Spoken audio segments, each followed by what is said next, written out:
3 jours entiers dans la ville de Colomiers où des véhicules prototypes vont s'affronter pour une course à l'économie d'énergie. Ils sont pas moins de 84 équipages de jeunes, encadrés par leurs professeurs de technologie, des collèges, lycées, mais aussi universités. Toutes les régions de France sont représentées avec la participation notamment de l'Allemagne et de la Hongrie. Ils viennent tous fouler le bitume de Colomiers.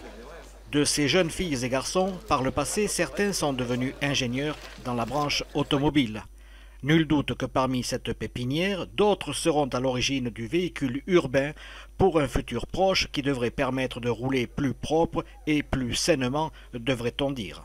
Nous sommes au pôle technique contrôle. Que faites-vous exactement? Je suis en train de contrôler la validité technique des véhicules, électrique, sécurité, mécanique, visibilité, tous les systèmes de sécurité.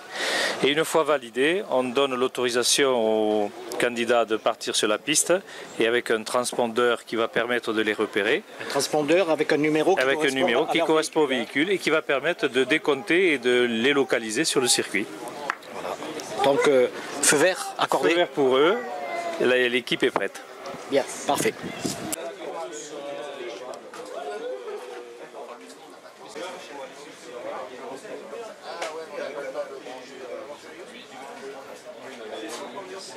Donc en résumé, vous avez juste à resserrer la fixation du harnais et à rajouter les feux rouges à l'arrière.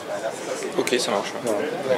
Donc moi je vous mets en contre-visite et puis quand c'est prêt, vous repassez, vous ne refaites pas la queue, vous passez directement. D'accord. Benjamin Ferré, vous êtes technicien au pôle contrôle. En quoi consiste votre tâche? Alors là, nous, on est simplement là pour s'assurer que les véhicules sont conformes au règlement, à la réglementation technique. On s'attache particulièrement aux aspects qui touchent à la sécurité. Donc ça va être par exemple la présence d'un harnais 5 points, la présence d'un extincteur, la résistance du châssis. Voilà. Et ici, c'est le passage obligé avant d'arriver sur la piste. Est-ce que jusqu'à présent, tout se déroule bien? Oui, tout se déroule bien pour le moment. La plupart des véhicules étaient déjà présents l'année dernière, donc il n'y a pas de souci majeur. Je vous ai entendu parler pour certaines d'une contre-visite, c'est-à-dire qu'il y a quelques petits défauts à corriger? Oui, il y a toujours certains points parfois qui sont à corriger. Ça peut être par exemple pour le véhicule qui vient de passer, les feux arrière qui sont obligatoires, qui n'étaient pas présents. Donc là, voilà, l'équipe va essayer de les ajouter et va repasser une fois que ce sera conforme. Voilà, et donc au total, il faut vérifier 85 équipages, c'est bien cela? C'est ça, on attend une grosse 80 équipes à peu près. Voilà, donc là on en a passé à peu près la moitié. Oui, depuis 8h30 ce matin et jusqu'à quelle heure? Peut-être jusqu'à demain aussi? Jusqu'à 18h normalement ce soir, mais demain, oui, on va ouvrir pour les retardataires qui n'auront pas pu valider aujourd'hui. Eh bien, bon courage à vous. Merci. Vous lâchez le pied droit. Oui, c'est bon. Hein, bon, vous freinez bien les deux. Vous lâchez maintenant le pied gauche. Là. Donc là, je crois que je vais tout de suite faire la remontée. Je crois qu'elle a glissé. C'est la roue arrière là maintenant. Là, en quelques mots, ça consiste en quoi votre job Le là? test que je fais, c'est le test de freinage. Et on veut vérifier que les roues soient bloquées. Donc là, avec la carcasse, j'ai pas pu voir si la roue était bloquée. On va recommencer le test. Ici, un autre contrôle qui consiste en... Alors, la visibilité à 180 degrés, c'est-à-dire que le pilote doit être apte à voir sur 180 degrés en continuité. Il y a combien de tests finalement pour qu'un véhicule puisse ensuite être à rouler sur piste? Exactement, il doit y en avoir une douzaine, à peu près 12 ou 15. Donc il faut répondre favorablement à ces critères pour pouvoir rouler et être qualifié. Alors ils doivent répondre à tous ces critères pour être qualifiés, d'une part. Et si jamais ils ont un test qui n'est pas positif, à ce moment-là, ils ont quand même le droit d'aller réparer et puis ils passent une contre-visite en quelque sorte. Voilà, comme pour tout véhicule, parfait. Absolument. On vient de Limoges. De Limoges. Qui est le ou la pilote? Je suis pilote. Et vous vous appelez? Lise. Lise. Est-ce que c'est votre premier tour de piste? Non, j'ai fait le Chaleco avant à Rotterdam il y a 2 semaines. À Rotterdam, carrément. Et quelle a été votre position? J'ai pas été classée parce que notre moteur n'était pas assez puissant et on n'a pas pu enregistrer une performance. Étiez-vous trop lourde? Non, c'est pas ma faute. C'est pas ma faute à moi, dit-elle. Jean-Paul Chassin, bonjour. Bonjour. Président de EducEco. Alors, président de l'Association pour le développement des preuves éducatives sur l'écomobilité. Mais EducEco, c'est notre challenge annuel et ça se passe à Colomiers aujourd'hui. C'est 6 années d'association en fait Ces années ont succédé finalement la présence de Shell en France avec le Shell Eco-Marathon, et l'association a repris le flambeau pour que les équipes françaises aient une compétition en France. Alors je me suis laissé dire que les limites d'organisation seraient atteintes. Pourquoi ? Alors les limites d'organisation, si vous voulez, il y a plusieurs limites, mais la plus grande limite, c'est la partie financière. La partie financière, si vous voulez, conditionne un petit peu tous ces équipements que nous avons voulu en milieu urbain, alors qu'évidemment sur un circuit automobile nous trouvions les infrastructures, mais nous voulions symboliquement qu'il y ait une utilité et une communication avec un public, et c'est pour ça qu'on s'est porté en milieu urbain. Les contraintes sont de sécurité, d'aménagement, de partage aussi avec la ville qui nous accueille, et donc il faut des conditions assez exceptionnelles pour que ça soit possible. Vous parliez du secteur automobile, là. Est-ce qu'il serait donc un repreneur Alors, le secteur automobile, c'est effectivement à vocation de s'intéresser à notre compétition éducative. J'en veux pour preuve que cette année, la plateforme de la filière automobile en France s'est portée partenaire de notre association parce qu'ils ont bien compris tout l'intérêt éducatif qu'il y avait à porter des équipes assez exceptionnelles et aussi des enseignants qui, pour certains, depuis 30 années, interviennent dans le secteur, c'est-à-dire un projet qui concerne l'extérieur de l'établissement, avoir des partenaires, des budgets qui viennent extérieurs et surtout avoir des équipes qui aient une deadline dans un vrai projet, un projet authentique, en apportant la preuve que ça marche. Ensuite, on va aborder, si vous voulez bien, un autre thème, c'est au niveau de l'éducation nationale. Donc, le ministère de l'Éducation nationale n'a pas daigné offrir son parrainage, quels que soient les ministres qui soient passés. C'est un coup dur pour vous ? C'est un coup dur, mais je pense qu'il faut relativiser cette affaire. En fait, il ne nous a pas retiré le parrainage. Nous n'avons pas réussi à communiquer peut-être positivement pour que la nouvelle équipe puisse prendre en compte notre projet. Il est clair que 100% des bénévoles aujourd'hui sont issus de l'éducation nationale, que depuis plusieurs années nous sommes encouragés en portant le logo du ministère. Évidemment, nous ne nous sommes pas autorisés à mettre ce logo sans un accord officiel. C'est pour ça que cette année, on n'aura pas de prix d'éducation nationale. Mais je crois que les valeurs que nous portons seront encouragées bientôt par le ministère. Je pense que c'est lié c'est souhaitable, au changement des équipes. Et peut-être on n'est pas une priorité nationale non plus.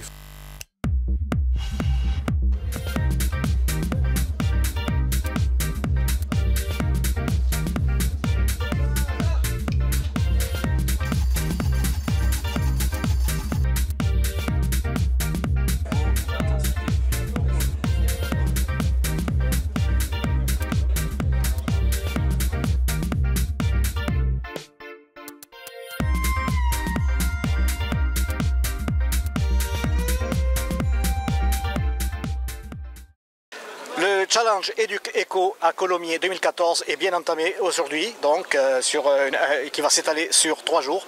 3 jours de tests, de compétition avec plus de 85 équipages. Autrement dit, 25 équipages de plus que l'année dernière, c'est quand même pas mal, puisque le village dans lequel nous sommes s'est considérablement agrandi. Les premiers tests sont en cours actuellement auprès des commissaires de course. Demain, vendredi, aura lieu les premières compétitions avec bien sûr des remises de prix de la ville de Colomiers, remise de prix au point de vue éco-carburant.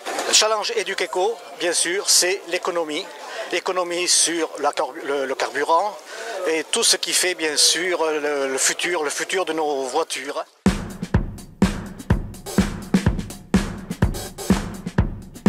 Bonjour Lisa, vous venez d'où?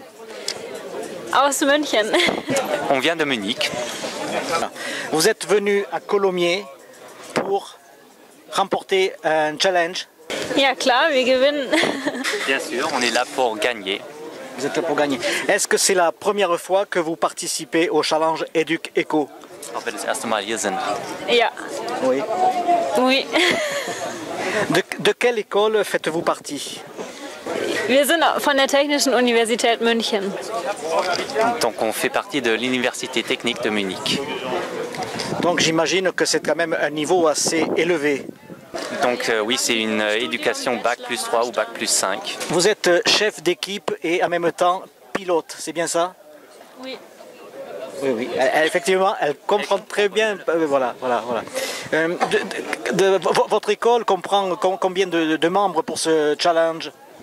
Ici, nous sommes 10 et normalement 30. Oui, bien sûr, ça commence à faire là. Voilà. Donc vous êtes européen. Est-ce que vous participez à d'autres challenges en Europe? Oui. Ja, am Shell Eco Marathon und in Spanien am Solar Race. Si j'ai bien compris, vous avez participé à un marathon, enfin un challenge à Solaris en Espagne. Donc on a couru à une compétition aux Pays-Bas, à Rotterdam. Et avant l'année dernière, en 2012, on était à une compétition en Espagne aussi. Quel a été votre meilleur classement parmi tous ces challenges? C'était le seconde place à Shell Eco Marathon et les résultats sont mesurés en kilomètres par kilowattheure. Oui. Donc kilomètres de distance couvert par le véhicule par montant d'énergie. Et nous avons presque réussi à couvrir 1000 km avec 1 kWh. Ah, absolument, ça c'est quand même fantastique. Hein? On imagine peut-être notre futur avec des voitures hybrides pouvant faire une telle performance. Est-ce que vous y croyez? Ce ne sera pas demain. Oui. Mais théoriquement, ce que nous faisons, ce n'est pas de la magie, c'est des technologies très simples. Et on va à l'extrême. Donc théoriquement, on utilise des solutions très simples pour aller le plus loin possible. Alors, en Allemagne, quelle est la stratégie la stratégie politique sur l'environnement, sur l'automobile? Est-ce que vous en connaissez quelques rudiments? Oui, donc il y a un programme en Allemagne qui veut mettre 1 million de voitures électriques sur la route jusqu'en 2020, je pense. Donc on essaie d'y arriver avec des subventions pour les systèmes, pour les réseaux électriques. Pour les voitures électriques, je pense qu'il y a des petites subventions aussi. Voilà. Que pensez-vous de la France en matière énergétique? Alors là, bien sûr, on commence à entrer dans la politique. Est-ce que vous pouvez... Qu'en pensez-vous? Question très difficile. La question est d'où va venir l'énergie, de quelle source. Oui. Pour l'instant, la France compte encore beaucoup sur les centrales nucléaires, moins sur les énergies régénératives. Oui. Alors est-ce que la France est mauvais élève? À ce point de vue-là, la France n'est peut-être pas en première position. Beaucoup de choses ont changé. En tout cas, je vous remercie pour cette interview sous le soleil. Et puis, comme je dis à toutes et tous, bonne route. Merci. Auf Wiedersehen. Tschüss.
Vous êtes spectatrice du challenge Educ Eco.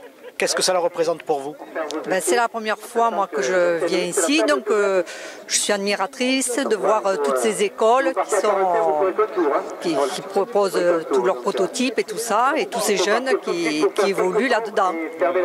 Est-ce que vous pensez que cette technologie va faire avancer justement la nôtre pour aller vers un futur plus propre? Plus propre et plus économique, oui, ça serait bien. Mais bon, ça... c'est une autre paire de manches. Voilà, je pensais, oui. Puisque là, ça prouve bien qu'il y a des possibilités. Tout à fait, voilà. Tout à fait. Donc, bon, pourquoi on ne fait pas... Vous savez que la voiture qui fonctionne à l'eau, on en a parlé, on a l'impression que c'est une nouvelle révolution et pourtant cela existe depuis très longtemps. Oui, mais pourquoi on n'en parle pas donc, dans les médias? Pourquoi on n'évolue pas là-dedans? Je pense que... je vous pose la question. Oui, moi, je suis étonnée, oui, qu'on n'avance pas plus là-dedans. Oui. Voilà. En fait, c'est l'argent et le pétrole qui nous mettent le pied. Nous bloquent. Voilà, oui, je pense que... Oui, ils veulent qu'on consomme et puis il y a de l'argent. Donc vous militez? Oui, je milite là-dedans, oui. Oui. Ah, oui. Vous viendrez demain peut-être pour voir les courses officielles, puisque là aujourd'hui c'est juste les tours de... Oui, dans l'après-midi. Voilà, oui. Oui, non, mais c'est très bien. Vous êtes de Colomiers ou de la région? Colomiers. Eh bien, enchanté. Voilà, merci beaucoup. Au revoir. Au revoir. Que pensez-vous de cette situation à Colomiers? C'est pas la première année que ça se produit, alors j'ai déjà venu l'année dernière, c'est bien, c'est agréable quand même à regarder. C'est agréable, oui. Qu'est-ce que vous pourriez me dire de plus? Pourquoi en fait vous êtes venu voir? Pour passer le temps surtout. D'accord. Par curiosité aussi, parce que c'est pas des véhicules qu'on voit tous les jours, c'est ça. Effectivement. Vous qui avez sûrement vu au cours de votre existence des véhicules anciens, avec cette nouveauté, qu'est-ce que vous pensez de l'évolution? Il n'y a pas de comparaison possible. Oui. Parce que la technologie a évolué, voilà. Bien sûr. Vous êtes pour l'évolution? Oui, quand même. Oui. Bon. Eh bien, ça sera votre dernier mot? Oui. Merci. Alors, qu'est-ce que vous êtes venu voir aujourd'hui? On est venu voir un peu comment ça marche, les voitures économiques. Ce sont des voitures économiques? Oui. Oui. Pourquoi tu me dis qu'elles sont économiques? Qu'est-ce qui te fait penser à ça? Qu'elles marchent avec de l'électricité, des panneaux solaires, celles qui viennent de passer. Oui. Et ta petite sœur, tu aimes bien voir ces véhicules, ces voitures étranges? Oui. Ouais. Est-ce que tu en avais déjà vu? Non. C'est la première fois? Oui. Est-ce que tu aimerais monter à bord d'une voiture comme ça? Non. Non, bon, ok, c'est pas grave. Toi, je suppose que oui, tu serais intéressé, oui. Hein? Ouais. Aussi, ça me fait penser que c'est économique ces voitures parce que là-bas, quand ils préparaient, où ils construisaient leur voiture, oui. Sous les tentes, j'ai vu une voiture avec un vélo à l'intérieur pour pédaler. Voilà, c'est curieux, n'est-ce pas? Hein, oui, voilà. Est-ce que tu sais que ce sont des jeunes qui se destinent plus tard au métier de la fabrication des voitures? Oui. Ouais. Et peut-être qu'un jour, tu conduiras une voiture totalement électrique ou solaire? Peut-être. Ça dépend de l'avenir. Ah, là tu as dit une chose terrible et sérieuse, oui, voilà. Parce qu'aujourd'hui on fonctionne, tu le sais, à cause du pétrole. À cause et avec le pétrole. Même si nous on n'a pas de pétrole. Oui, on a des idées, c'est ça? Oui. Eh oui, je te le fais pas dire. Voilà. Et écoute, je te remercie beaucoup et puis je te souhaite d'en avoir plein les yeux. Au revoir. Au revoir. Au revoir. On vient de l'Ariège, on est à Oui, artisanale. Santé. À l'Ariège au livre. Comment vous la faites alors? C'est un petit producteur, local. Vous êtes sponsorisé alors? Exactement, oui. C'est bien, oui, voilà. On fait travailler la région un petit peu. Voilà.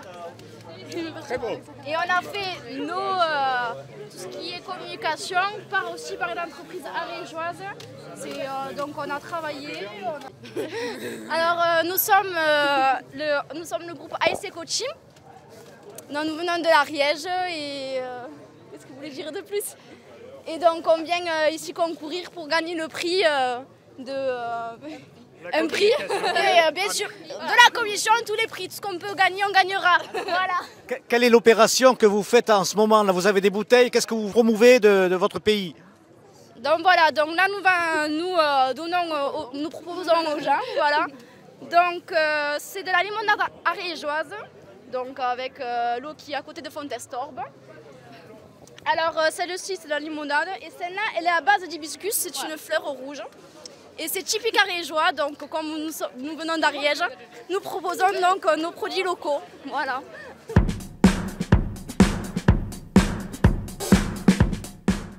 Thierry Michaud, rebonjour, puisque vous vous êtes présent tous les ans, on peut dire, sur Éduc Éco. Tous les ans, non. On a commencé en 2012 à la construction du véhicule. Puis ensuite, on a essayé de suivre en changeant les équipes, puisqu'on est un petit collège, des élèves de 4e, de 3e, donc tous les ans on perd la moitié de l'effectif. Et donc on renouvelle, les anciens forment les nouveaux et le but c'est d'essayer de continuer, voilà, à notre niveau. Voilà, ce qui est assez phénoménal chez vous, c'est que vous êtes collégiens, collégiennes, et vous osez prétendre et vous mesurer à des plus grands. C'est quand même... C'est vrai que c'est un challenge, mais le but aussi c'est de montrer à des élèves de collège qu'avec de petits moyens et une grosse envie, on peut arriver à rivaliser avec des personnes beaucoup plus grandes et puis avec des moyens autres aussi, quoi. Voilà. Alors, toute une équipe de rouge, les 09, donc vous êtes ariégeois et ariégeoises, il faut le dire. Ouais. Alors, qui est le pilote de cette fameuse voiture verte? Voilà. Alors, vous vous appelez, jeune homme? Lucas Bréchet. Voilà. C'est vous tout à l'heure qui étiez sur la piste. Oui. Voilà, qui avait fait un sans faute. Oui. Voilà. Performance honorable, vous pensez? Je sais pas, on attend les résultats pour l'instant. Et puis il y a donc un copilote. Oui. Voilà, qui est là. Léane Lagarde. Voilà. Et élève de 4e, voilà, puisque le véritable pilote est élève de 3e et il partira bien sûr. Voilà. Donc c'est vous, jeune homme, qui prendrez sa place. Oui. Avec l'uniforme de pilote. Oui. La combi et le casque. Oui, la combi et le casque. Alors je vois aussi des jeunes filles avec le sourire aussi. Quelle est leur participation à ces jeunes filles? Que font-elles? On fait surtout la communication. Oui. Et après, un petit peu de sécurité. La sécurité. Présentez-vous, qui êtes-vous et que faites-vous? Je m'appelle Sarah Durieux et je fais de la sécurité. Sécurité. Oui. Voilà. Vous avez eu une formation pour cela? Oui, un peu par tous les élèves. Est-ce que quand vous rentrez au pays, on vous acclame? Est-ce que vous êtes fiers dans votre collège? Oui, on est fiers, mais bon, vous pouvez nous acclamer quand même. Peut-être pas, mais oui. Est-ce que les médias ariégeois ont parlé de vous? Oui. En bon terme? Oui. Oui, dit-il. Alors, qui a parlé de vous? Quels sont les médias? La Gazette ariégeoise, La Dépêche du Midi, Ariège News sur Internet et sur la télé. Et qui d'autre? On avait eu la première année un reportage de France 3 Midi-Pyrénées aussi. Région. Et l'année dernière, vous aviez aussi un reportage fait par à Colomiers, pour ne pas le citer, qui était-ce? Qui est quelqu'un qui est qualifié, qui est doué, qu'on prend plaisir à revoir cette année. Là, nous avons un équipage noir, ténébreux, mais aussi en rouge. Alors, qui êtes-vous? Présentez-vous. Je m'appelle Lona Normand et je suis mécano. Et vous, jeune homme? Je m'appelle Thomas Fuentes et je suis mécano aussi. Oui. Quel est le meilleur mécano des deux? Je pense qu'on est tous les deux pareils. Quelles sont vos ambitions pour le futur? Là, vous touchez... Avec 2 places, 2 pour mécano, et donc vous tournez, il y en a plusieurs, et donc pourquoi toi? Oui. Pourquoi pas en faire un futur métier, je sais pas. Oui, bien sûr, pourquoi pas, oui. Ça vous tente? Ouais. Plutôt que infirmière, maîtresse d'école, etc. Non, ça me plaît pas trop ça. Vous avez bien raison, parce que dans certains métiers comme ça qui sont voués, on va dire, aux hommes, la parité, c'est qu'il faut qu'il y ait des femmes aussi. Hein? Les femmes au pouvoir, n'est-ce pas? Oui. Voilà. Hein? Allez, les garçons, on dit la même chose, les femmes au pouvoir. Allez. Ça reste encore tendre, voilà. Et peut-être terminer par le chef d'équipe qui pourra vous dire un peu. Alors, le chef d'équipe. Le chef d'équipe, c'est Guillaume. Alors, Guillaume, quelques mots. Qu'est-ce que vous pouvez me dire de cet équipage? Est-il performant à vos yeux? Oui, bien sûr, ils sont performants, oui. Je suis content d'être là et je suis fier de représenter notre équipe et d'être le chef d'équipe. Alors, le coach, oui. Est-il à la hauteur? Bien sûr. Oui, forcément. Hein. Voilà. Je crois que vous pouvez tous remercier Thierry, quand même, qui se donne énormément. Et Régis. Et puis nous avons qui? Qui avons-nous? là-bas au bout, elle tue. Ah là là là là. Il faut aller la chercher. Oui, il faut aller la chercher. Nous en étions au remerciement et j'ai devant moi donc finalement l'encadrement général avec la présence de Madame Gay, c'est cela? Oui. Voilà. Donc merci Bonjour. de votre participation et vous continuez toujours dans l'excellence, c'est ça? C'est ça, mais grâce à notre équipe qui est vraiment exceptionnelle. Oui, oui, oui. En fait, vous vous considérez tous comme exceptionnels, il faut dire. Voilà, nous sommes une équipe qui sont des winners. Donc de toute façon, on ne peut que gagner. Bien, parfait. Ben, je crois que tout est dit. Et puis, comme je dis à tous, non pas bon vent, mais bonne route. Merci. Merci à vous.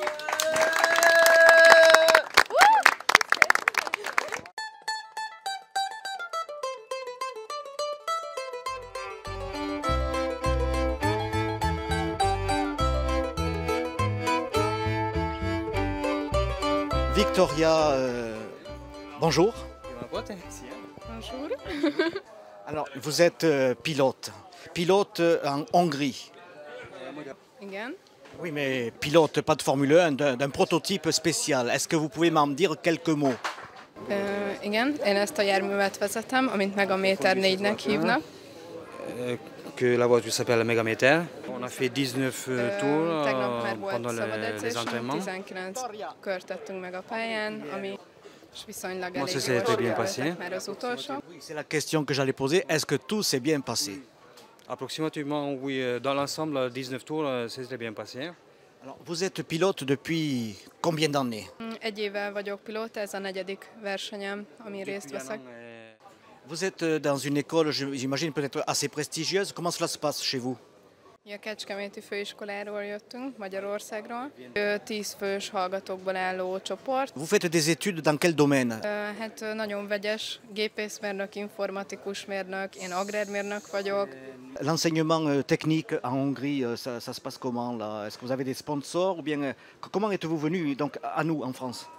A kérdés, hogy tudtatok ide eljönni, hogy valaki szponzorált titeket, vagy milyen anyagi segítséggel tudtok Hát mi már 2009 óta versenyzünk, és folyamatosan növekszik a teljesítményünk, a kilométerek. Tehát nagyon sok szponzorunk és támogatónk van. Victoria, quels sont vos projets pour le futur? Hát még ezt az idei évet szeretném végigversenyezni, Megaméter 4-jel. Un jour, elle sera future ingénieure dans l'automobile. Igen, tehát nagyban befolyásol a verseny is, és most már a Genfkaron tanulok tovább. Comment on dit au revoir dans votre langue? Viszontlátásra. Viszontlátás, enfin bref, au revoir. Viszontlátásra. Thank you so much. Thank you. Köszönjük szépen. A járműtechnológia tanszéken tanítok, különböző járműves. Comment êtes-vous arrivé chez nous à Colomiers, en France? Avez-vous des sponsors de la part de votre pays ou bien ça fonctionne sur le volontariat? Természetesen szponzorok nélkül nem lehet részt venni egy ilyen versenyen. Tehát nehéz azért eljutni ilyen versenyekre. Nagyon sokba kerül ahhoz, hogy tehát nagyon sok szponzor. Question importante. Quel est le budget pour ce prototype? Qu'est-ce qu'il coûte en fait? Az anyagi képenek. Természetesen, ha lebontjuk alapanyagokra, akkor meg lehet mondani, hogy mennyibe kerül. De egyébként azt a hozzáadott emberi munkát a hallgatók részéről, a csapat támogató oktatói részéről, azt egyszerűen megszámlálhatatlan. Impossible de calculer. Quels sont vos objectifs réels? Hát megpróbálunk mindig évről évre valami újítással, valami fejlesztéssel előrelépni. Nyilván minden versenyre szeretnénk eljutni, nem minden versenyre tudunk eljutni. Terveink között szerepel igen, hogy... Eh bien, je vous souhaite tout le bonheur du monde. C'est une grande chanson en France, tout le bonheur du monde. Et au plaisir de vous revoir l'année prochaine. Nagyon szépen köszönjük, és hát mi is azt kívánjuk a kedves nézőknek. Il remercie avec plaisir et vous dit la même chose et souhaite beaucoup de plaisir pour vous pour la suite. Merci. Danke. Thank you.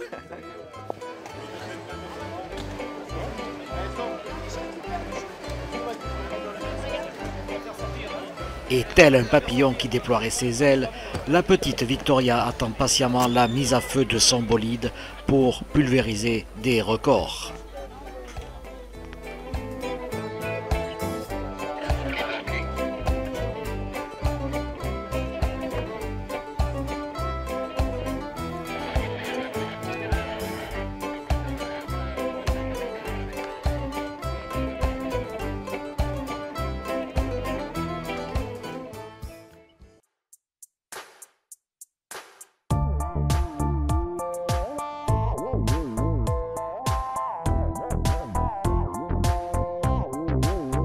Alors je suis actuellement à bord d'un véhicule assez spécifique que l'on appelle le handbike. Donc c'est un vélo qui permet aux personnes paraplégiques de faire du sport sous forme de cyclisme. C'est des vélos qui sont utilisés aussi, enfin cette version est également utilisée pour faire de la randonnée. Mais là, il est quand même dans une configuration, on va dire, de course. Est-ce que dans la cité, dans la ville, il est, comment dirais-je, plus épuré? Alors, en fait, c'est pas un vélo de ville, c'est un vélo pour faire de la compétition. Donc, c'est pas un vélo que l'on utilise pour faire ses courses pour une personne paraplégique. Elle l'utilise uniquement pour faire de la compétition. Et ce type de vélo est utilisé aux Jeux Olympiques, Paralympiques. Nous étions en train de dire justement que ce véhicule quand même est adapté pour le sport. Pour le sport, tout à fait, oui. Alors, y a-t-il parmi tous ces jeunes gens un ou une pilote? Qui est-elle? La voici. Voilà, Lou Henquin, pilote, remplaçante, et Marc Curto, pilote principal. Oui, effectivement, parce qu'il a l'uniforme. Oui, voilà. Bon, voilà. Alors, quelques mots sur ce véhicule. Est-ce que c'est facile à mettre en œuvre? Ouais, c'est assez facile de le conduire. Franchement, c'est comme un vélo. Ça fonctionne exactement pareil, il y a juste à tourner. Et voilà. Puis après, ça fonctionne avec un moteur électrique et pas d'un pédalier. Donc c'est un vélo, mais on n'a pas besoin de pédaler, c'est voilà, ça? C'est ça, exactement, exactement. Quel est le coût à peu près de cet engin révolutionnaire? Qui peut me répondre à ça? Je peux vous répondre. Le vélo en lui-même, la structure coûte à peu près 2500 €, le châssis vélo. Plus ensuite la coque et les tubulures, on peut compter un ensemble à peu près de 1000 € avec tous les accessoires tout compris. Voilà, donc ça fait globalement environ 3500 € pour ce type de handbike. Pareil à peu près pour l'autre, on peut rajouter les panneaux photovoltaïques, des choses comme ça. Effectivement, donc il faut peut-être avoir quand même un garage conséquent pour loger son engin. Oui, tout à fait. Oui. Voilà. Vous, quelle est votre fonction, quel est votre rôle? Moi, je suis le chef d'équipe de cette team. Oui. Je suis le chef d'équipe de la Vélocitech, donc ce vélo-là. Qu'est-ce qu'on a dans le coffre là? Des instruments de bord, non, ordinateur? Pas du tout. Un plateau moteur avec un moteur, un variateur, un fusible. Un fusible. Batterie électrique donc? Oui, tout à fait. Quelle est l'autonomie donc de l'énergie là? Alors là, une autonomie d'une heure? D'une heure, ouais. Une heure, 2 heures? Il tient facilement une heure. Une heure facilement, à pleine puissance. L'autonomie, c'est d'environ 1 heure à 30 km/h. Il faut quand même avoir de quoi recharger parce que... Alors en fait, le handbike est un vélo qui se manœuvre avec un pédalier à bras. Et en fait, nous, notre projet, c'est d'apporter une amélioration à ce vélo. Donc nous avons pris comme amélioration, d'une part, une protection contre la pluie et le soleil en ce qui concerne le mien. Enfin, le mien, c'est celui de mes élèves. Et d'autre part, un plateau électrique qu'on ajoute. Donc la personne qui est en randonnée se promène avec la force musculaire. Et si jamais il est un peu fatigué, eh bien, il passe en énergie électrique avec le plateau moteur. Mais au départ, donc sur cette version, pour le challenge Edukeco, nous avons bien sûr, pour alléger le véhicule, démonté les pédaliers ainsi que l'entraînement par chaîne qui se fait sur la roue avant, qui est en fait une roue qui tracte le vélo. Et nous avons passé le vélo de traction musculaire à propulsion électrique. Donc les deux ne sont pas incompatibles. Ce sont ces fameux vélos que l'on croise souvent dans les villes, là où on voit les gens qui sont complètement allongés. Et... Non, pas vraiment. Pas vraiment, parce que ce que vous croisez dans les villes où les gens sont allongés, ils pédalent avec les pieds. Celui-ci, c'est fait pour des gens qui malheureusement ont perdu l'usage des jambes, et eux, ils pédalent avec les bras. C'est donc un handbike. Avez-vous des subventions qui sont vos partenaires pour réaliser et mettre en œuvre? Le Crédit Agricole qui nous a donné 1000 € pour faire ce projet. Le bon sens près de chez vous, c'est ça? Pardon? Le Crédit Agricole, le bon sens près de chez vous. Voilà, c'est ça. Pour revenir à l'autre question d'avant, nous, la structure tubulaire permet aussi aux pilotes, à la personne qui est paraplégique, de pouvoir s'aider à se hisser hors du handbike. Oui, parce que moi-même j'ai essayé, quand même c'est assez technique on va dire là. Hein. Oui, tout à fait. Mais bon, pour eux qui ont l'habitude d'utiliser leurs bras, c'est beaucoup plus simple. Ça permet aussi de renforcer la coque lors d'un choc, d'un éventuel choc ou d'un renversement. Et voilà. Bien, je vous remercie vous tous et puis je vous souhaite bonne course, faites les meilleures performances possibles et au plaisir de vous revoir sur Colomiers, qui n'oublions pas, Colomiers recevra la nouvelle prochaine édition EducEco en 2015 puisque le contrat est bien sûr renouvelé d'office. Francis Arcotte, merci de me recevoir sur votre stand. Le stand de la plateforme automobile. Voilà. Plateforme automobile présente cette année avec EducEco en partenariat, je suppose. Oui, tout à fait. Donc, nous avons convenu un partenariat avec EducEco. En fait, pour bien comprendre la raison pour laquelle nous avons convenu ce partenariat, il faut rappeler la mission de la plateforme automobile. La plateforme automobile, elle réunit donc l'ensemble des acteurs de l'automobile, les constructeurs, les équipementiers, les fournisseurs, près de 600 000 personnes.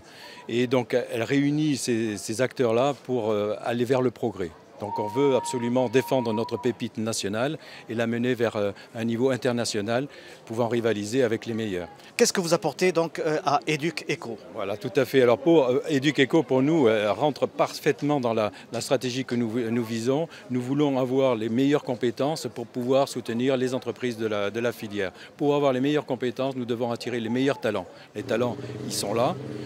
Et EducEco est un acteur majeur pour nous de ce qu'on peut apporter et former nos jeunes.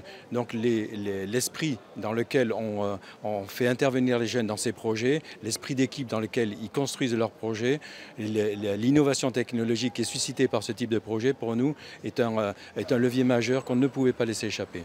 Est-ce qu'on peut dire que dans EducEco, parmi les futurs ingénieurs, est-ce qu'on verra un jour peut-être donc la technologie du futur qui aura été à l'initiative de ce EducEco?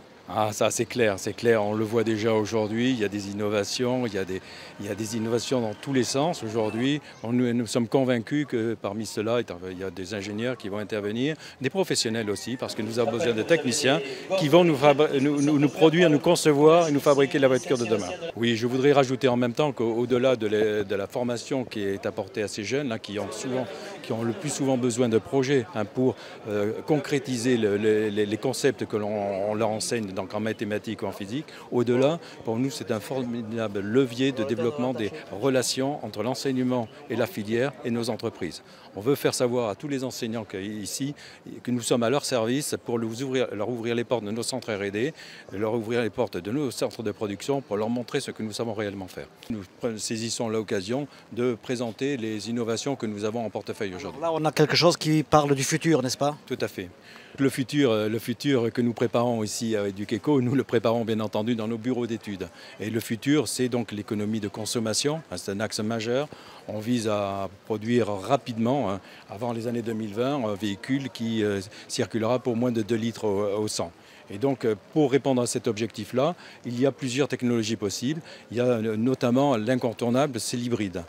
Donc on a plusieurs solutions d'hybrides chez PSA ou chez Renault, des hybrides électriques, mais aussi nous avons aussi des solutions d'hybridaires. Ce véhicule qui est derrière nous, donc à quoi il fonctionne? Ce véhicule que nous avons est un exemple. C'est un véhicule qui fonctionne en hybride air, c'est-à-dire qu'il y a un moteur à combustion traditionnel qui est accouplé avec une pompe hydraulique et un moteur hydraulique qui permet de récupérer l'énergie qui est perdue traditionnellement au freinage pour le récupérer lorsque vous accélérez dans les phases de fonctionnement du moteur thermique qui ne sont pas optimales. Alors quel est le coût pour le particulier de s'acheter un tel engin? Bon, l'objectif est un peu délicat, il n'est pas encore industrialisé le projet, mais le coût il sera d'autant plus faible qu'il y aura des clients pour l'acheter. Construction multipliée par des centaines et des centaines. Exactement. Je pense que l'effet volume, de toute façon, il faut aller vers la réduction de consommation. Ici, on a un projet qui va pouvoir réduire les consommations de l'ordre de 30%.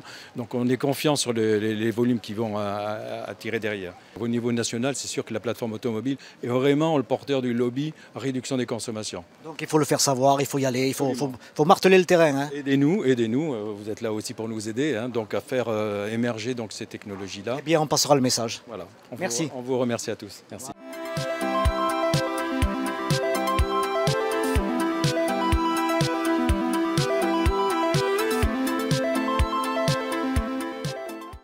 À tous les bénévoles, plus de 100 bénévoles qui sont issus de l'enseignement et de l'entreprise et sans qui rien ne serait possible. Voilà. Ouverture officielle du circuit. Dans quelques secondes, on va couper, le ruban pour donc libérer ce boulevard Émile Calvé qui maintenant va être complètement à la disposition des compétiteurs. Voilà. Philippe Briand, le drapeau est vert, donc voilà, vous pouvez applaudir l'ouverture. C'est extrêmement important. Il faut remercier les organisateurs de ce qu'ils font aujourd'hui et de la qualité de l'organisation qui fait que depuis l'année dernière, on a un peu plus de participants. Écoutez, merci d'être avec nous. C'est extrêmement important que vous soyez présents sur cette manifestation. Vous êtes venus en nombre. Qu'est-ce que vous attendez plus particulièrement? Ce que l'on attend, c'est de pouvoir aider l'organisateur à développer cette manifestation, à travailler un petit peu sur les règlements, pour faire quelque chose qui soit un petit peu plus vivant, un peu différent, qui se rapproche peut-être un peu plus de ce qu'est la voiture de tous les jours. Cette ligne jaune, la voiture qui arrive au départ doit s'arrêter là. Le public est interdit après la ligne jaune, plus de public là-bas. C'est compris. 2 personnes par véhicule, les autres seront refoulés. Philippe Briançon, adjoint au sport. Voilà. Donc Colomiers, encore une fois, sous les feux de la rampe, on va dire, avec cet événement Edukeco. Qu'en est-il? Je ne sais pas si on est sous les feux de la rampe, mais bon, c'est une manifestation qui est arrivée il y a 2 ans sur la commune, qui allie la jeunesse, la haute technologie, les économies d'énergie, donc qui représente bien Colomiers. Et nous, on est ravis de pouvoir accueillir l'association qui l'organise et leur donner un coup de main, même si ils ont quand même énormément de travail, énormément de bénévoles. Voilà, c'est une manifestation qui colle bien à l'image de la ville. C'est parti pour les amis de Pamiers, avec Lucas qui est au volant.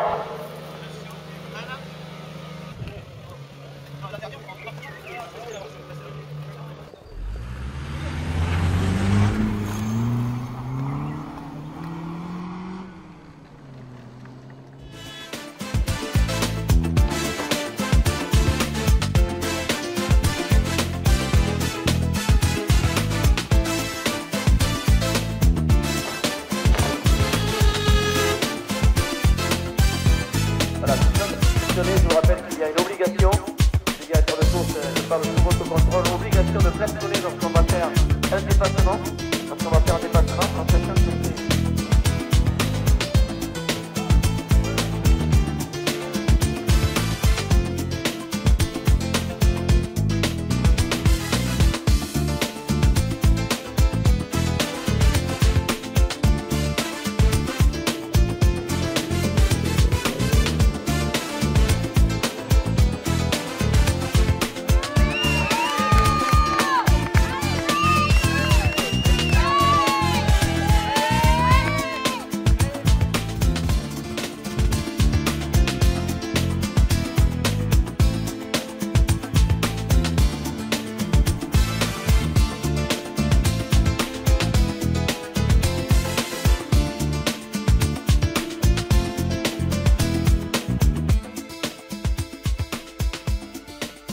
Après de multiples tractations, je suis enfin au volant du bolide.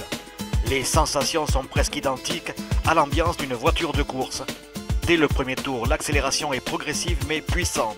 On est au ras du sol, on avale le bitume. La machine répond bien. Pari tenu, c'est ok, je signerai donc pour une nouvelle saison.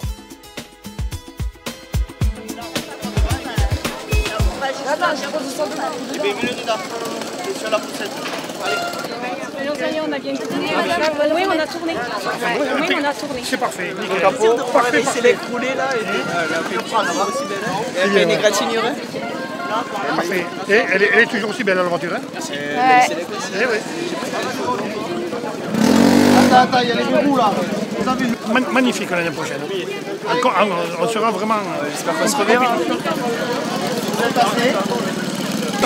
Ça fait du bien un peu le soleil.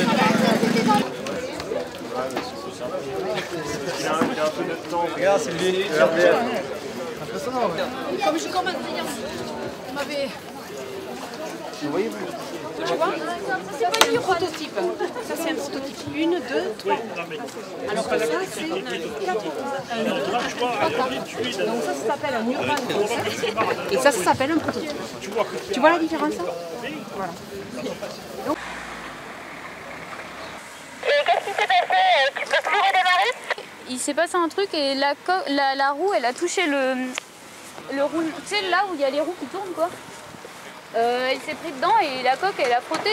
C'est la coque qui a frotté, qui a freiné le VE. Et du coup, ça servait à rien que je redémarre. Même en poussant, ça marche. Bon, là aussi, c'est un coup dur qui vous arrive, là. Ouais, un peu, parce qu'on voulait faire les essais pour pouvoir justement bien réussir. Vous êtes quel équipage? Vous venez d'où? On vient de Levallois-Perret. Donc, on est de l'Estaca. Ça devrait aller facilement, mais c'est surtout que là, on avait besoin des essais pour la strat. Parce qu'on ne connaît pas la piste, c'est la première fois qu'on vient. Et du coup... À quoi c'est dû? Peut-être un petit peu trop de précipitation? Vous avez eu trop de confiance en vous, non? Non, le VE était pas mal bougé dans les transports et on a eu un problème avec la vitesse, donc on s'est surtout concentré là-dessus et on a peut-être un peu négligé le reste. En fait, la roue, elle suivait plus du tout la direction. Bon, écoutez, Colomiers de tout cœur avec vous pour que vous puissiez reprendre la route, le circuit du moins, hein. Allez, courage. Merci. Courage. De toute façon, il reste encore 2 jours. Monsieur Simion, bonjour. Bonjour. Vous représentez la mairie de Colomiers. Oui, je suis premier adjoint au maire de Karine Traval-Michelet, absolument. Et donc, vous avez eu le privilège de décerner des coupes, des trophées à ce challenge Eduqueco.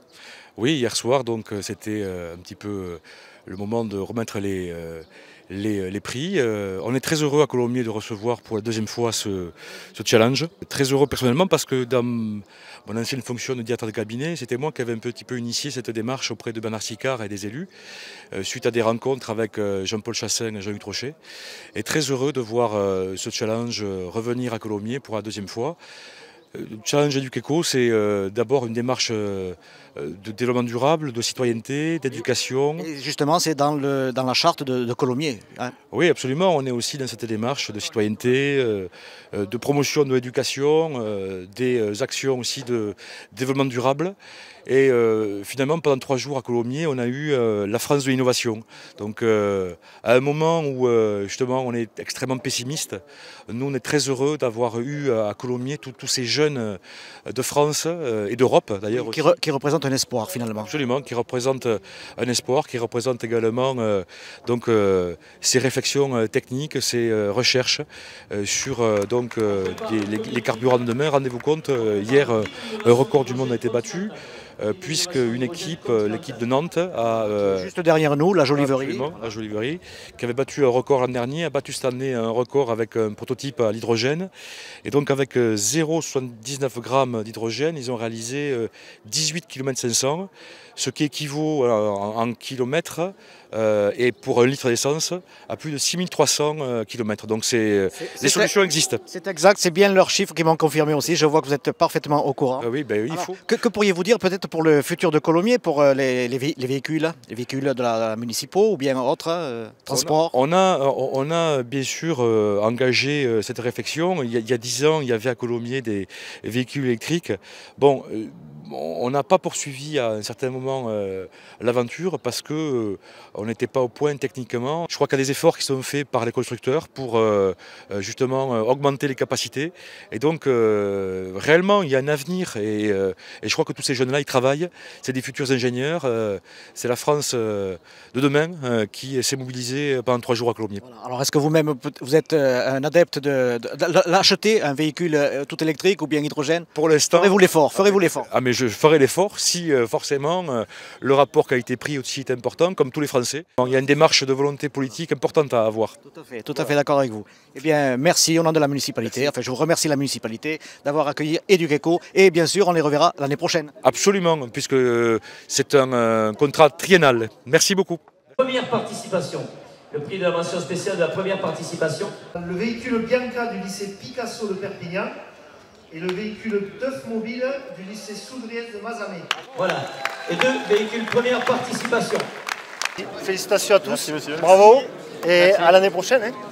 Merci. N'oubliez pas, venez dans notre beau pays. C'est une modélisation simulation Bac plus 5 qui va être remis à... Pour le véhicule Simplicity de l'ENS de Limoges. L'ENSI, l'École nationale des ingénieurs de Limoges. Est-ce que le représentant est là? Non, les partenaires sont partis, mais c'est pas grave, on va donner les prix au fur et à mesure. Et félicitations, c'est qui le capitaine? Capitaine, merci. Bravo, félicitations, super, bravo. La Joliverie, école polytechnique de Nantes, c'est bien ça? C'est exact. Alors, vous êtes des recordman du monde, on peut le dire. Qu'est-ce qui vous pousse dans cette technologie à œuvrer? En fait, pour qui œuvrez-vous? On œuvre avant tout dans un but pédagogique. On est aidé par nos professeurs et notre but, c'est pas forcément de battre absolument les records, c'est plus une finalité, les records. On cherche à travailler ensemble, à réfléchir ensemble et à être bien coordonnés pour pouvoir faire le meilleur travail possible et donner le maximum de nous-mêmes. Cette école polytechnique nommée La Joliverie, vous êtes un ensemble de combien de personnes avec les professeurs pour arriver justement sur ces challenges? Aujourd'hui, on est une équipe de 32 personnes, composée majoritairement d'étudiants en école d'ingénieurs thermique énergétique de Polytech Nantes. C'est un peu compliqué, on a 3 pôles. Pour faire simple, on a 3 pôles. On a un pôle thermique énergétique à Nantes, un pôle génie électrique à Saint-Nazaire et un pôle mécanique à La Joliverie. Alors, quel est votre avenir? Êtes-vous tous de futurs ingénieurs pour l'automobile ou bien y aura-t-il ensuite des dérivés? On l'espère. Je pense qu'avant tout, on rentre dans ce projet-là parce qu'on a une envie et qu'on se rend compte que c'est quelque chose qui nous plaît. Si ça ne nous plaît pas, on ne peut pas être amené à faire du bon travail. Et donc, ingénieur automobile, pas pour tout le monde. Pas pour tout le monde forcément. Chacun suivra son chemin par la suite. Mais je pense que ce qui est important, c'est l'expérience qu'on est en train de vivre tous ensemble. Et bien sûr que ça influera sur notre futur. Est-ce que vous êtes déjà peut-être sollicité par des grands constructeurs? Y a-t-il une sorte de recrutement au sein de votre école? Non, aujourd'hui les grands constructeurs, nos courses n'intéressent pas les grands constructeurs, étant donné que eux, pour des avancées technologiques comme celle-là, ils ont un pôle spécialisé. En fait, ça sera grâce à votre curriculum vitae que vous pourrez aller frapper justement chez ces constructeurs. Exactement, ils ne nous sollicitent pas pour les performances qu'on fait, pour la technologie, ils nous sollicitent plus pour l'état d'esprit et pour voilà, nos compétences dans le domaine. Même si eux, ils sont quand même au-dessus.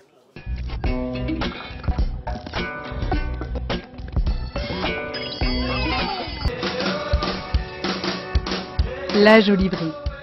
Eh ben c'est mon école, et ça fait 6 ans que j'y suis.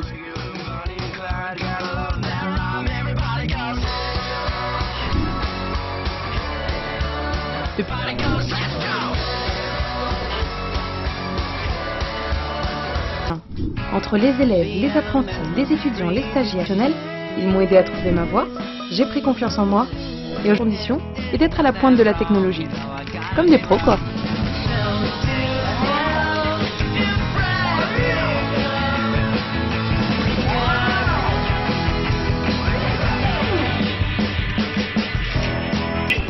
On apprend à travailler ensemble et ça nous donne envie d'agir pour plus tard. Maïeul, vous êtes aussi donc un futur cadre, futur ingénieur de cette école polytechnique? Oui, normalement. Normalement, dit-il, voilà. Alors nous sommes à côté d'un bolide, là, on dirait, là. Qu'est-ce que c'est? C'est City Joule, c'est notre urban concept qu'on a construit avec La Joliverie, en partenariat avec eux, pour participer à l'Edugeco et au Chalet Marathon. Alors, ce véhicule, il est un petit peu révolutionnaire. Expliquez-moi pourquoi en quelques mots. Il est très léger. Il a un coefficient de frottement quasiment le plus faible possible, qui tend vers 0,1. Là, on a un frottement minime avec l'air. Et on travaille avec les jeux, du coup on a une partie électrique avec un très bon rendement et on a un très bon rendement sur notre pile aussi. Et la Jolivry, tout ce qui est mécanique aussi, on est très bon un petit peu partout avec nos partenariats. Voilà. C'est un véhicule qui a gagné, je pense, un record du monde, c'est cela? Oui, tout à fait. Et quel est ce record? Cette année au Chaleco, on a fait 150,4 km par kilowattheure. À savoir, ça représente 1322 km avec l'équivalent énergétique d'un litre d'essence. Voilà, donc ça c'est un calcul, on va dire, scientifique. Oui. Ah, bien sûr, voilà, toutes proportions gardées. Voilà. Oui. C'est un véhicule qui a quel âge? Parce que je l'ai déjà vu l'année dernière. Et... C'est la deuxième année qu'elle roule. D'accord. Elle est promise à un bel avenir. Oh oui, on l'espère. Et puis peut-être un jour, elle sera exposée comme trophée dans votre école? Ah oui, mais c'est pas pour tout de suite. On a encore beaucoup de travail à faire dessus. Surtout au point de vue encore consommation énergétique, c'est ça? Oui, et puis différentes énergies. L'an dernier, on roulait sur pile à hydrogène. Et cette année, c'était avec des panneaux solaires.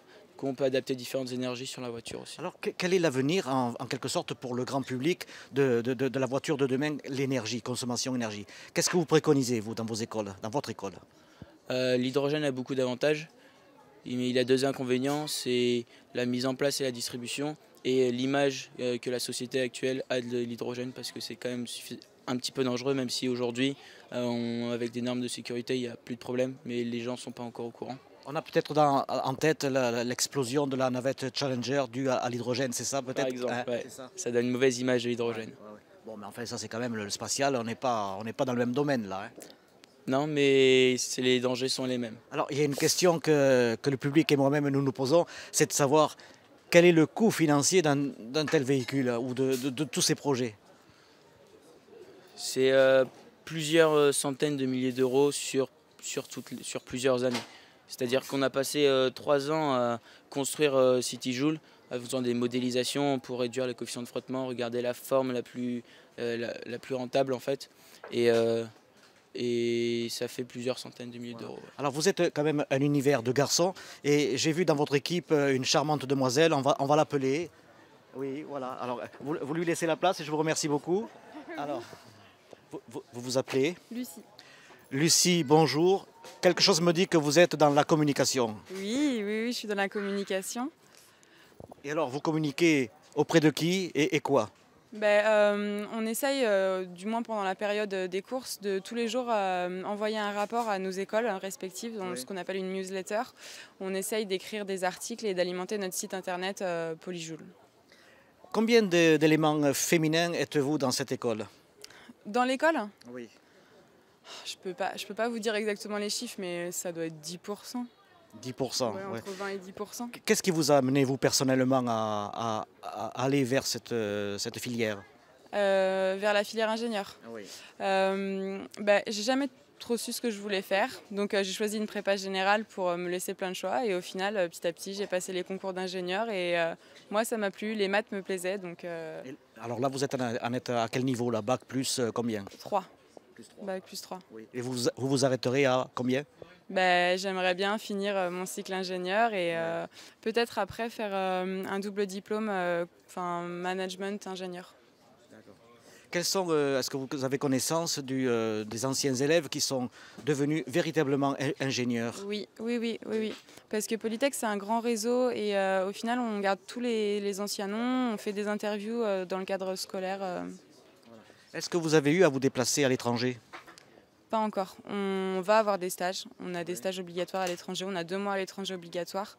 Donc pas encore en 3e année. Je parle du staff là, avec les véhicules. Là. Sont-ils partis? Oui, le Shell. Le Shell à Rotterdam, il est parti. Après, on va faire le mondial de l'auto à Paris en octobre ou septembre, je ne sais plus. Le salon mondial de l'automobile, c'est cela? Oui. Donc vous représenterez, il y aura ce véhicule qui sera là? Oui, il y aura ce véhicule, oui. On nous a inscrits, l'inscription est en cours. On vous verra sur les écrans? Oui, voilà. Bon, écoutez, je vous remercie beaucoup. Et puis, beaucoup. comme je dis à toutes et tous, bonne route. Oui. Au revoir. Merci, au revoir. Jusqu'à présent, certains arrêtés préfectoraux déclaraient ces courses comme des tondeuses à gazon. Qu'en est-il aujourd'hui? Alors là, ce que vous dites, c'est très important. Effectivement, comme ce type de course n'est pas référencé dans les préfectures, il fallait bien qu'ils nous classent. Or, il y a une opération diverse pour les motorisations. C'est le classement des courses de tondeuses à gazon et de moissonneuses-batteuses. Comme il n'y avait aucune catégorie qui nous correspondait, nous étions classés par la préfecture dans cette catégorie-là, pour échapper à cette image qui n'est pas désastreuse, bien sûr, hein, mais qui ne correspond pas à l'esprit. On s'est rapproché de la Fédération française du sport automobile. La FFSA. La FFSA, pour que notre manifestation soit référencée automobile. Et donc la FFSA l'a accepté. Cette année, les pilotes ont une licence qui leur a permis de conduire au titre de la FFSA et nous sommes parus au calendrier officiel de cette fédération. Donc on figure parmi toutes les autres courses qui existent à la FFSA. Une particularité, c'est qu'on alimente un petit peu, je dirais, la commission des énergies alternatives que la FFSA valorise actuellement. J'ai vu donc sur les partenariats, il y avait Continental Toulouse et je me suis laissé dire quand même que cela faisait à peu près 6 ans que vous demandiez le partenariat avec Michelin qui s'est toujours un petit peu refusé qui vous a ignoré. Et puis là, qu'en est-il? Alors, très clairement, si vous voulez, Michelin est partenaire officiel du Shell Eco-Marathon depuis bien des années et nous apparaissions peut-être pour les constructeurs français en général comme une association finalement fragile, ce que nous sommes. Hein, et Michelin n'avait pas souhaité être partenaire officiel de notre événement. Les choses aujourd'hui sont extrêmement différentes puisque le directeur de la communication Michelin France, de la marque France, m'a notifié personnellement que l'an prochain, il serait partenaire de notre challenge et que nos compétiteurs auront accès aux pneus d'exception qui sont fabriqués par Michelin. Ça, c'est une bonne nouvelle. C'est une excellente nouvelle. Il a fallu du temps. Il a fallu du temps, mais vous savez... tout arrive à point, à qui sait attendre. Oui, et puis nous savons que nous sommes fragiles, tout le monde le sait, mais pour autant, la compétition augmente de niveau quantitatif et qualitatif chaque année, et singulièrement le cluster automobile de Toulouse qui représente 40 000 personnes quand même employées sur la place de Toulouse. Donc nous sommes très fiers de compter la plateforme d'un filière automobile, le cluster Automotech de Toulouse et Continental comme partenaire d'exception représentant l'automobile sur notre événement. Eh bien Jean-Paul, je vois que vous êtes intarissable, vous savez convaincre et le message passera très certainement. En tout cas, merci au nom de la ville de Colomiers et je pense que nous vous reverrons l'année prochaine, c'est bien ça? Je l'espère sincèrement. Au revoir, monsieur Jean-Paul Chassin. Au revoir et merci à vous.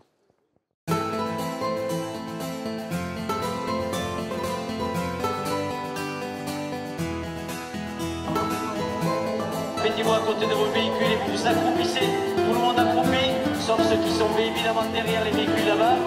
Merci de vous. Merci à tous de votre patience. Merci beaucoup.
Le stand de Mirepoix.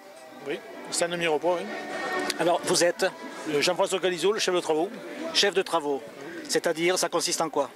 C'est moi qui ai la responsabilité de la gestion technique, pédagogique et administrative du pôle technologique. C'est une lourde tâche. Oui, on peut le dire. Alors, qui sont vos partenaires à côté là? Je suis magasinier au niveau des ateliers du lycée et j'assiste les professeurs et les élèves. Moi je suis professeur à un STI 2D. Et la même chose. Voilà. Alors, est-ce que c'est la première fois que vous participez ou bien avez-vous participé à d'autres challenges ailleurs en France ou en Europe? Alors, sur EducEco, c'est la 5e fois. Ah oui, 5 quand même. Oui. Oui. Quel a été votre meilleur classement? Second en éco-citadin en 2012 et 2011. Qu'est-ce que l'éco-citadin? L'éco-citadin, c'est des véhicules électriques qui sont qui sont censés ressembler aux voitures de Monsieur Tout-le-Monde, donc avec des caractéristiques équipées pour la ville. Oui. Voilà. Clignotant, feu, stop. Voilà. Et vous fonctionnez à quelle énergie? On a deux modèles de véhicules, un modèle qui est tout électrique et un modèle hybride. Donc, hybride, c'est électrique et graisse de porc. Pardon, j'ai pas compris. On va... électrique et graisse de porc, elle fait les deux. Ah oui. Ouais, c'est vrai, c'est vrai. Ah oui, vous pouvez voir c'est très particulier, on va regarder ça de plus près. Voilà. Vous avez des jeunes avec vous, des moins jeunes Ils sont au contrôle, une équipe au contrôle et l'autre en train de manger. Bon, on les verra sur la piste. Voilà. Quel est votre but là? C'est être champion, c'est de gagner, ou bien c'est que la voiture continue à rouler comme il faut? Le premier but c'est de rouler, le deuxième c'est d'essayer d'améliorer les performances qu'on a établies en 2011-2012. Et le troisième, c'est de présenter une solution innovante au niveau justement du véhicule qui fonctionne à partir de graisse animale. À partir de graisse animale. Ça, c'est quand même une curiosité. Est-ce que c'est un avenir dans la construction automobile, ça? A priori, ça a l'air de prendre forme. Oui. La société de Nantes avec laquelle nous travaillons a un projet justement pour développer ces technologies afin d'équiper des flottes de camions, étant donné qu'ils récupèrent un grand nombre de déchets animaux et qui retraitent. Et alors ce retraitement des déchets de graisse animale, c'est en fermentation un petit peu, c'est ça? Il y a un procédé chimique très élaboré, breveté, donc plus ou moins secret. On connaît les grandes lignes du projet, mais la société a verrouillé un peu le contenu du projet. D'accord. Donc on verra ça peut-être un jour dans le futur? A priori, l'objectif c'est d'équiper des flottes de camions et de tracteurs dans les années qui arrivent, dans très peu de temps. Autrement dit pour l'agriculture? L'agriculture, le transport routier. D'accord, voilà, parfait. Bien. Mais je vous remercie et puis alors bonne route. Hein. Merci. Chers amis, nous voici donc sur le site Continental. Continental Toulouse, je suppose. Oui, Continental Toulouse, mais on représente un peu tout le Continental. On est là surtout pour montrer qu'on n'est pas que dans le pneu, qu'on fait aussi de l'électronique automobile et qu'on est pas mal placé dans ce domaine-là. Alors, qu'est-ce que vous apportez à ce challenge EducEco? C'est la première année qu'on participe, donc là d'abord on est sponsor et puis on essaie de voir les équipes pour voir ce qu'on peut leur apporter. Peut-être un partenariat avec certaines équipes si elles nous demandent de l'aide. Continental Toulouse, est-ce que vous apportez un plus à certains équipages? Je ne sais pas, peut-être au niveau pneumatique ou bien électronique, puisque je vois des composants là. C'est un peu notre challenge.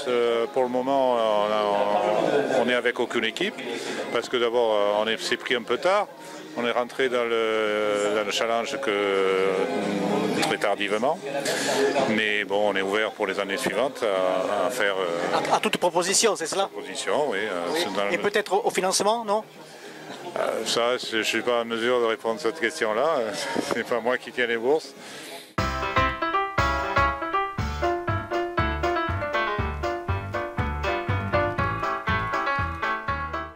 Nous assistons à quel événement là sur ces véhicules? Alors là, nous faisons le plein en carburant des véhicules. C'est-à-dire que nous mesurons exactement la capacité de carburant. Au carburant, soit samplon, 95, soit gasoil, soit éthanol.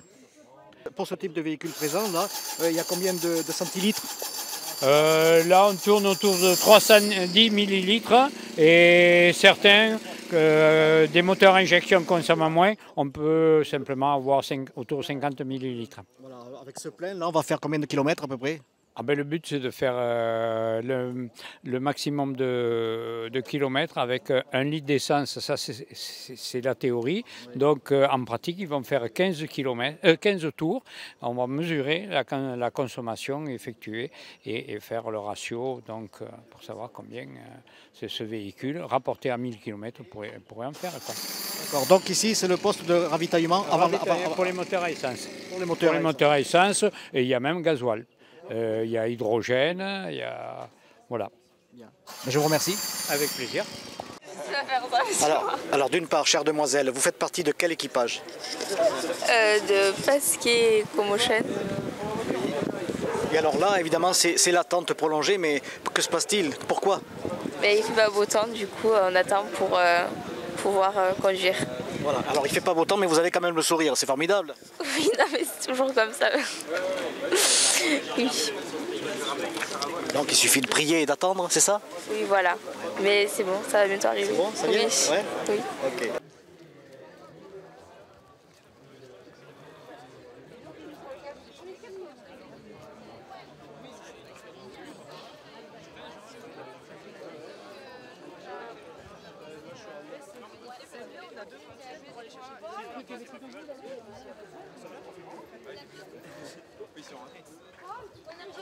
Non, mais quand on arrive vers la fin, on va mettre le message.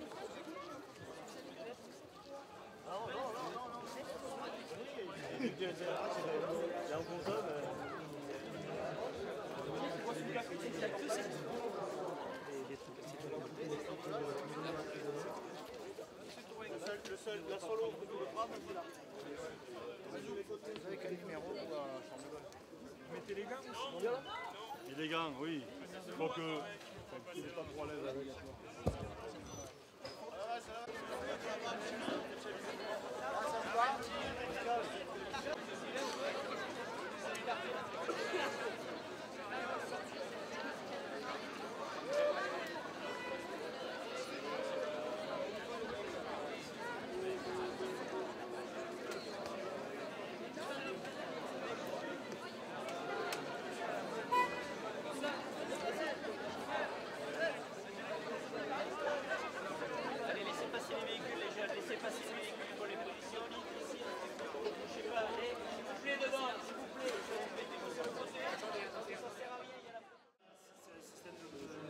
Alors, c'est le lycée Claveil de Périgueux. Le lycée Claveil de Périgueux et le véhicule clavicule.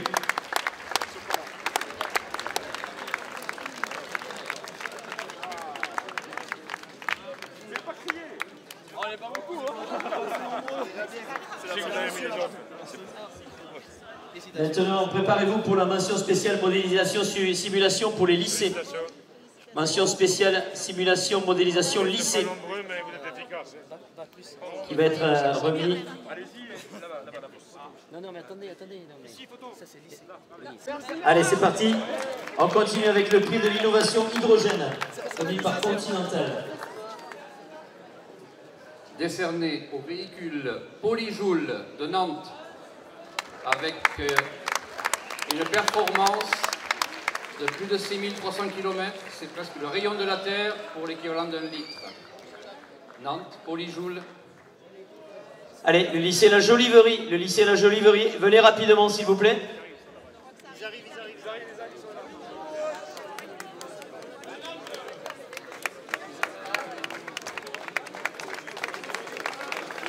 On prépare derrière moi le prix de la communication. On prépare derrière moi le prix de la communication.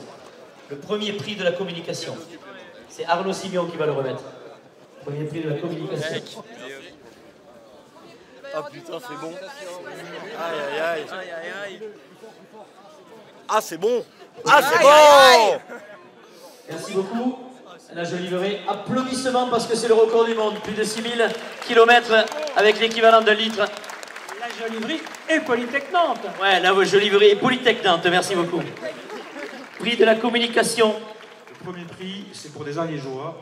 C'est pour le véhicule Ice Elec, lycée professionnel Irène Cros de Pamiers. Le lycée professionnel Irène Cros de Pamiers pour Ice Elec, le premier prix de la communication.